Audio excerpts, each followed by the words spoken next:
नमस्कार प्रिय दर्शकों, एक बार फिर आपका स्वागत है हमारी YouTube चैनल प्राचीन ज्ञान सच्चा ज्ञान में। प्रिय दर्शकों, आज फिर नया वीडियो नई जानकारी लेके हाजिर हुए हैं। आज की जो कहानी है, आज का जो प्रसंग है, बड़ा मोटिवेशनल है, बड़ा ज्ञानवर्धक है। प्रिय दर्शकों, आज हम आपको बताने जा रहे हैं जो नारी जाति को मासिक धर्म होता है, इसी के बारे में बताने जा रहे हैं। प्रिय दर्शकों, एक श्राप के कारण नारी जाति को आज भी इस मासिक धर्म की पीड़ा को भुगतना पड़ता है। वीडियो को पूरा देखिएगा ताकि आपको संपूर्ण जानकारी हासिल हो। नारी जाति को मिला ऐसा भयंकर श्राप जिनको नारी जाति आज भी भुगत रही है।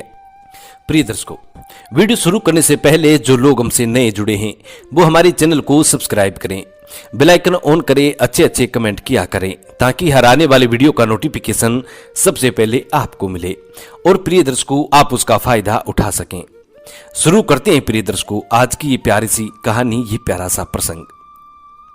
प्रिय दर्शकों, महाभारत में और रामायण काल में ऐसे बहुत से प्रलयकारी श्राप दिए गए थे जिनका असर आज भी मनुष्य पर दिखाई देता है।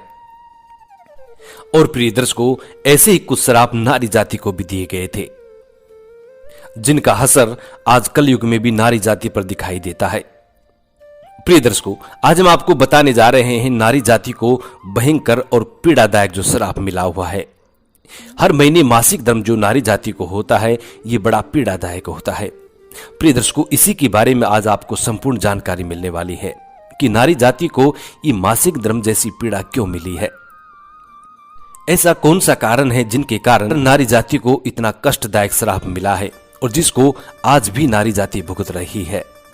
हर महीने नारी जाति को भुगतना पड़ता है।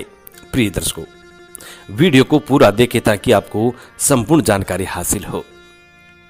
नारी जाति को इसी के साथ दूसरा श्राप भी मिला है कि नारी जाति अपने पेट में किसी बात को नहीं छुपा सकती। प्रिय दर्शकों, ये चीज को आपने महसूस भी किया होगा और आपने देखा भी होगा कि स्त्रियों के मन में, स्त्रियों के पेट में कोई बात नहीं रुकती है। वो बात चाहे कितनी सीरियस क्यों ना हो, लेकिन वो बात नारी जाति के पेट में नहीं रुकती है। नारी जाति आज नहीं तो कल, कल नहीं तो परसों, एक न एक दिन नारी जाति उस बात को एक दूसरे से कह ही देती है और उसको पता भी नहीं लगता कि उसने उस बात को किसी से कह दिया है। बातों ही बातों में स्त्रियां उस बात को कह देती हैं। प्रिय दर्शकों, पहले हम इसी बात पे बात करते हैं कि नारी जाति को यह श्राप क्यों मिला है कि उसके पेट में कभी कोई बात नहीं रुकती है। प्रिय दर्शकों, यह श्राप महाभारत के दौरान युधिष्ठिर ने सभी नारी जाति को दिया था। इस श्राप की कथा कुछ इस प्रकार है।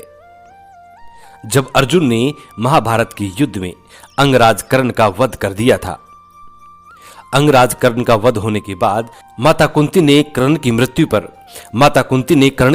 पर दुखी होते हुए अपने पांचों पुत्रों यानी पांचों पांडवों को बताया था कि कर्ण तुम्हारा शत्रु नहीं है बल्कि तुम्हारा बड़ा भाई है, यानी तुम्हारा ज्येष्ठ है।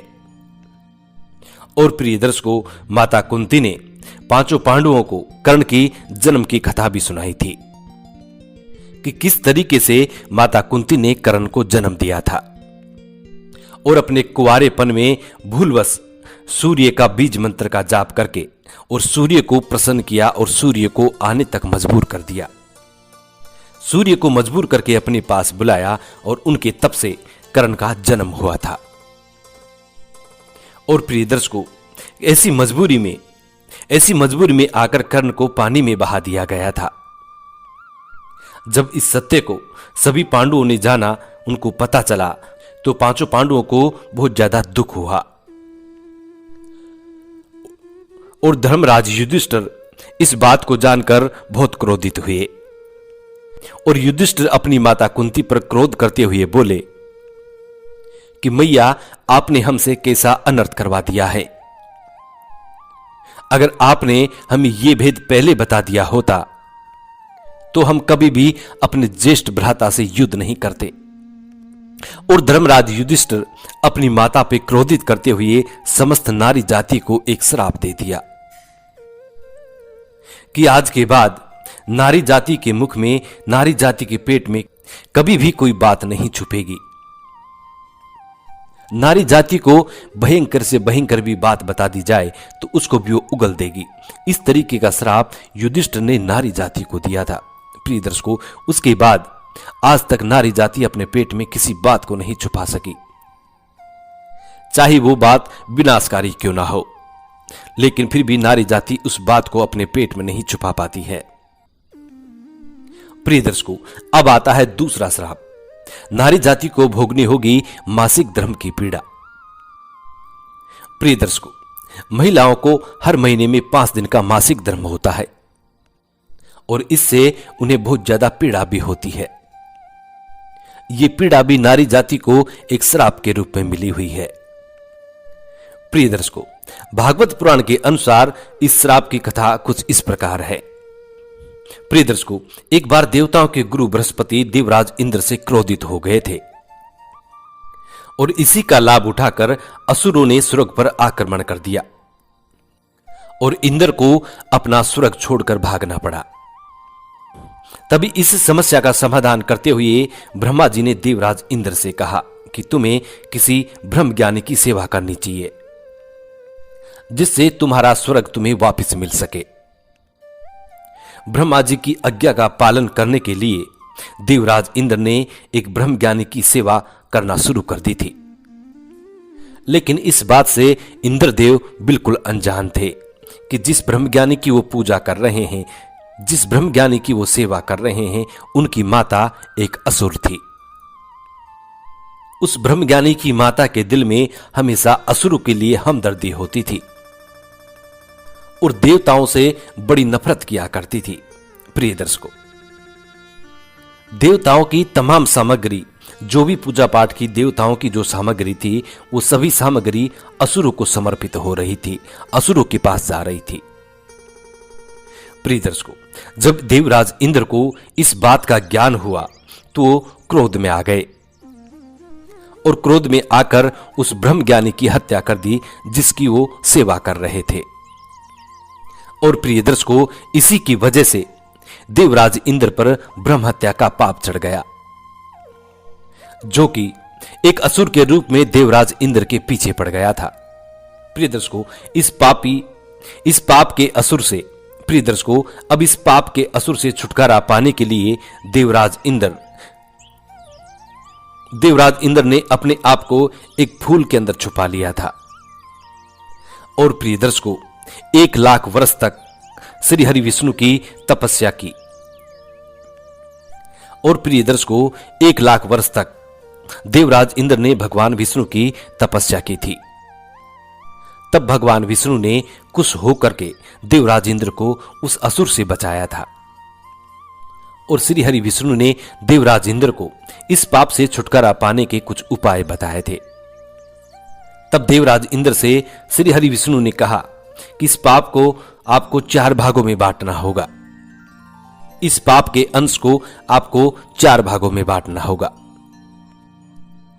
पेड़, पानी, पृथ्वी और स्त्री, इन चारों को अंश मात्र में आपको बांटना होगा।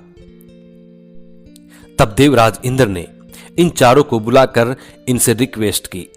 तब ये चारों राजी हो जाती हैं। पानी, पेड़, पृथ्वी और स्त्री चारों मान जाती हैं और अपने लिए एक एक वरदान की कामना करती हैं। तब इंद्र ने पेड़ को वरदान मिला। प्रिय दर्शकों, तब पेड़ को वरदान मिला कि वो अपने आप को कभी भी किसी भी स्थिति में जीवित कर सकता है। और पानी को वरदान मिला कि वो किसी भी वस्तु को अच्छी तरह स्वच्छ कर सकता है, शुद्ध कर सकता है, साफ कर सकता है। और पृथ्वी को वरदान मिला कि पृथ्वी के अंदर कोई सा भी गड्ढा हो वो अपने आप भर जाएगा, कैसी भी चोट हो वो अपने आप भर जाएगी। ये वरदान पृथ्वी को मिला। और अंत में स्त्री यानी नारी जाति को मासिक धर्म की पीड़ा मिली। इस मासिक धर्म की पीड़ा के साथ इंद्र ने नारी जाति को एक वरदान भी दिया। प्रिय दर्शकों, इंद्र ने नारी जाति को यह वरदान दिया कि जब भी महिला, जब भी स्त्री, जब भी नारी जाति मर्दों के साथ शारीरिक संबंध बनाएंगी तो इसका आनंद उन्हें 2 गुना ज्यादा मिलेगा। एक ऐसा वरदान नारी जाति को मिला है। प्रिय दर्शकों, इसी वजह से नारी जाति को हर महीने मासिक धर्म होता है और ये बड़ा पीड़ादायक होता है। प्रिय दर्शकों, ये थी नारी जाति की मासिक धर्म की कुछ अनसुनी रहस्यमयी बातें, जिनकी वजह से नारी जाति को ये मासिक धर्म मिला है और ये अभी भी भुगत रही हैं और अंतकाल तक भुगतती रहेंगी। प्रिय दर्शकों, हम उम्मीद करते हैं कि आज का ये वीडियो आपको जरूर पसंद आया होगा और इस वीडियो से आप ढेर सारी प्रेरणाएं भी लेंगे। जी नमस्कार, धन्यवाद।